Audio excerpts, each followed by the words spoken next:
જય ભગવાન મિત્રો, હું છું પ્રફુલ્લભાઈ પંડ્યા. મારી યુટ્યુબ ચેનલની અંદર આપનું સ્વાગત છે.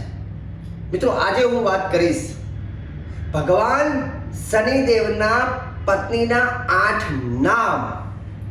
મિત્રો, 8 નામ એવા છે કે જે વ્યક્તિ જો 8 નામ રોજે રોજ બોલે છે તો એના જીવનમાં ઘણા બધા લાભ થાય છે. મિત્રો, આપણે બધા સૌ જાણીએ છીએ કે જ્યારે શનિ મહારાજની પનોતી આવે છે ત્યારે પનોતીના નિવારણ માટે આપણે ઘણા બધા ઉપાયો કરીએ છીએ. સૌથી વધારે જોવા જઈએ તો શનિદેવના મંદિરે જ ઘણા બધા લોકોની લાઈન હોય છે. કેમ? શનિદેવને મનાવવા માટે.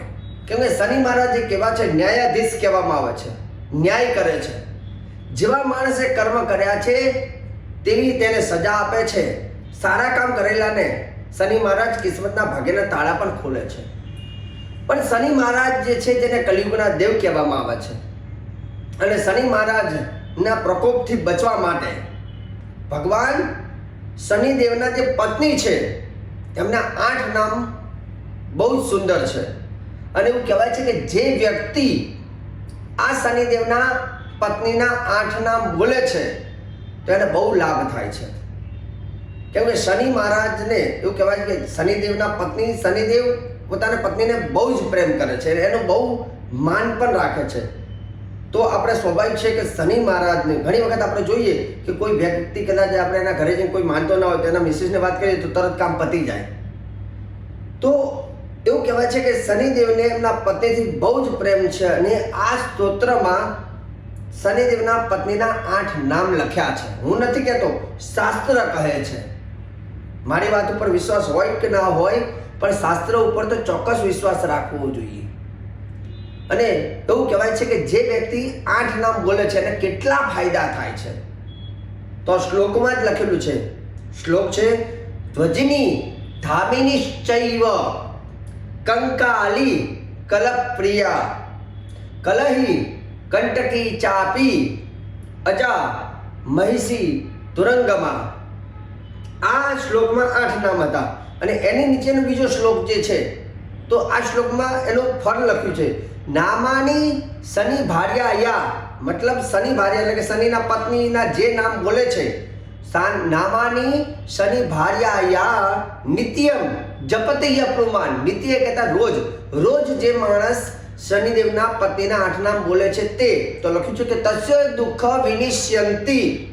તસ્ય દુઃખ, મનુષ્યના જીવનમાં જે દુઃખ આવતા હોય એ વિનશ્યતિ મતલબ દુઃખ નષ્ટ થઈ જાય છે, વિનાશ થઈ જાય છે. અને લખ્યું છે સુખ સૌભાગ્યમ વૃદ્ધિદે. સુખ સૌભાગ્યમ વર્ધતે. સુખ સૌભાગ્ય એ વ્યક્તિના જીવનમાં પ્રાપ્ત થાય છે.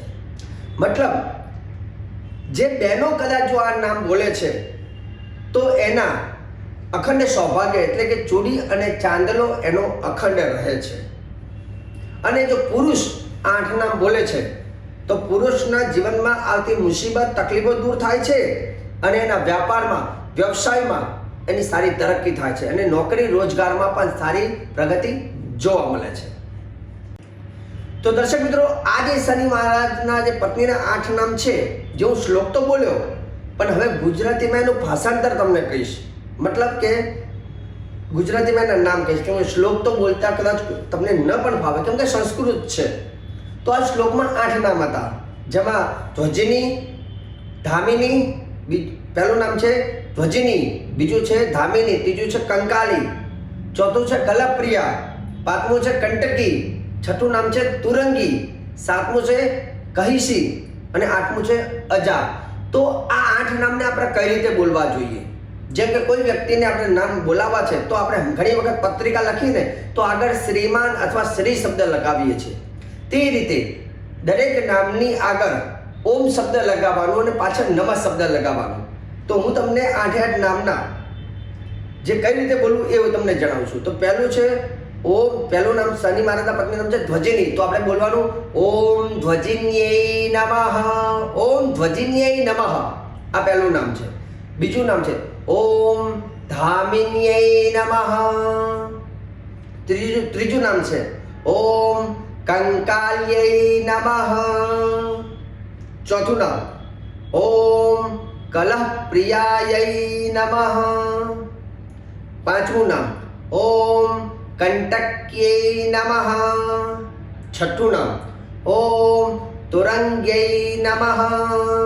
સાતમું નામ ઓમ કહિષ્યે નમઃ. આઠમું નામ ઓમ અજાયૈ નમઃ. તો દર્શક મિત્રો, આ હતા ભગવાન શનિદેવના પત્નીના 8 નામ. અને 8 નામનું બહુ જોરદાર એનો ચમત્કાર હોય છે. અને ભગવાન શનિદેવ અને એમના પત્ની બંને પ્રસન્ન થાય છે અને કલિયુગમાં શનિદેવનું વિશેષ આધિપત્ય રહેલું છે. તો દર્શક મિત્રો, ખાસ કરીને 8 નામ તમે રોજ સવારે દેવ સેવામાં તમે બેઠા હો, ભગવાનની દિયાબત્તી કરીને વ્યવસાય જતા હો, તો 8 નામ બોલીને જવાથી આપણા દિવસ સારા જાય છે અને શનિદેવ અને એમના પત્નીની કૃપા પ્રાપ્ત થાય છે. તો દર્શક મિત્રો, આ હતી ભગવાન શનિદેવના 8 પત્નીના નામ. અને આવી જ જાણકારી, વિશેષ જાણકારી, સુંદર જાણકારી શાસ્ત્રના મત પ્રમાણે હું પ્રફુલ્લ પંડ્યા તમને અવારનવાર કહેતો રહીશ. પરંતુ જો તમે કદાચ અમારા YouTube ચેનલ ઉપર પહેલી વાર આવ્યા હોય તો અમારી ચેનલને સબસ્ક્રાઇબ કરો, વિડીયોને લાઈક કરો, શેર કરો, બેલનું બટન પર ચોક્કસ તમે દબાવતા રહેજો. અને વિશેષ જાણકારી માટે તમે અમારા કાર્યાલયનો સંપર્ક સાધી શકો છો. એપોઇન્ટમેન્ટ લઈને આપ અમારા કાર્યાલય પર આવી શકો છો અને જ્યાં જ્યોતિષને લઈને સચોટ માર્ગદર્શન તમને આપવામાં આવે છે. દર્શક મિત્રો, મને આપી દો રજા. જય ભગવાન.